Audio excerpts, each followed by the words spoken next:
Good morning, girls! Sa Good Morning Club. Simula ngayong Monday and all the succeeding Mondays, ay pag-usapan natin ang kabuhayan, trabaho, gastos at pagkakaroon ng extra kita para sa bawat pamilyang Pinoy. Gaya na lamang ng tampok nating mga negosyo ngayon na pwedeng simulan dahil ang puhunan po ay less than 10,000 pesos lang. Huwag na nating patagalin pa. Tawagin na natin ang international motivational speaker at business expert na makakasama natin for today. Let's welcome Mr. Lloyd Luna. Hi, Lloyd! Hi, Tin. Good morning, Tin. Good morning, boys. Kasi girls na madalas na nababanggit. Good morning, mo boys. yung, Good morning, Philippines. Good morning. Ayan. Good morning. First things first, Lloyd, para sa mga kapatid natin na gustong sumabak sa isang negosyo ngayong 2014, ano-ano ba yung mga dapat nila i-consider habang sila nag-iisip pa lamang ng negosyong kanilang papasukin? Well, basically, ang business is very emotional, no? Lahat ng bagay na gagawin natin na may kaugnayan sa pera, paglalagyan ng pera, emotional. So, I want them to be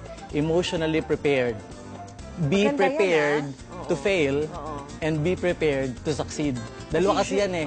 Kadalasan ng iba, nagpe-prepare lang to succeed. Eh, what if it fails? Tama.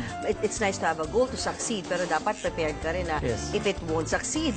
So, maraming mga kaklub natin naman ang medyo nagba-back out kapag nalalaman na naku, may puhunan na malaki sa papasukin nilang negosyo. So, meron ba general rule na dapat isipin para makondisyon yung kanilang isip sa isang potential na negosyo? Well, ang gusto ko sana sabihin sa kanila ay hindi pera-pera ang negosyo.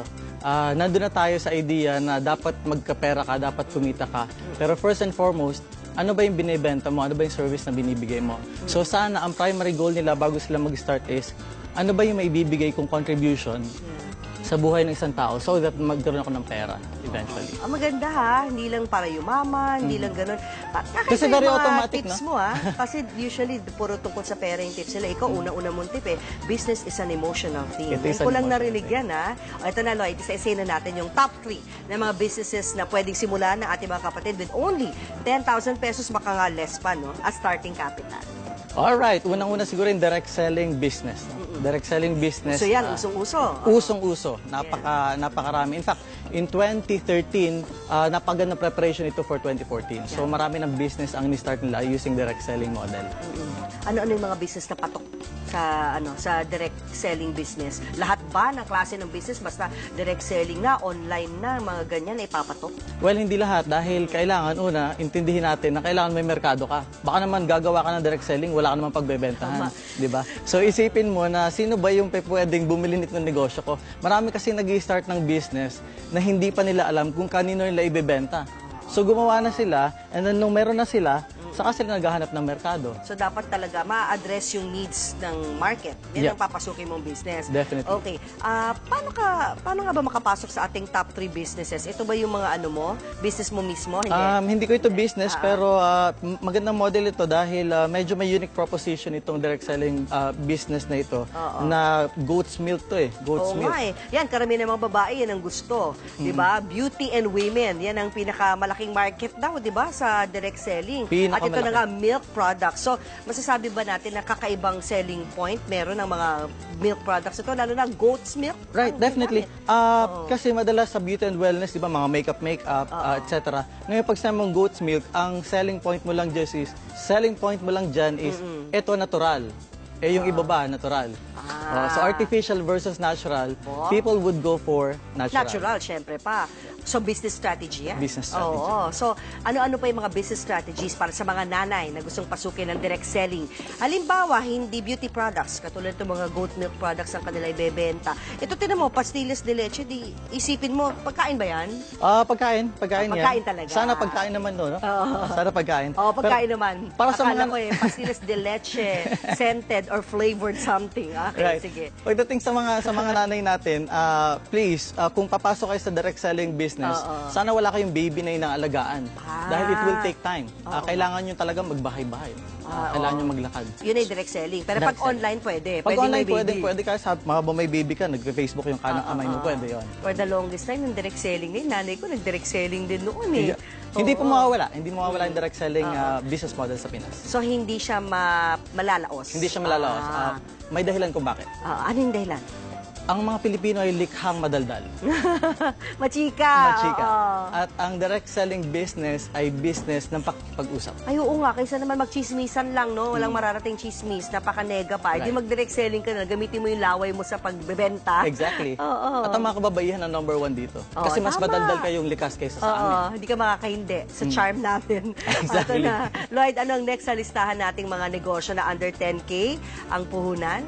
Yung mga pinapagbagsakan ng mga coins. Ay, uso yan, Uso. ano? Lahat na ngayon, From tissue, kape. Pati, tama, juice. tissue sa mga banyo, no? Bagsakan Napapansin ko bagsakan yun. ng coin. Oo Akala nga. ng mga tao walang pera doon, pero meron. Ay, piso-piso, pero nagiging milyon piso na yan. Exactly. Maganda yun. Pati nga yung mga internet, magsusurf ka for Piso. 4 Piso net. minutes, piso, Yeah, di ba? piso, O, piso. piso. Mga ganyan.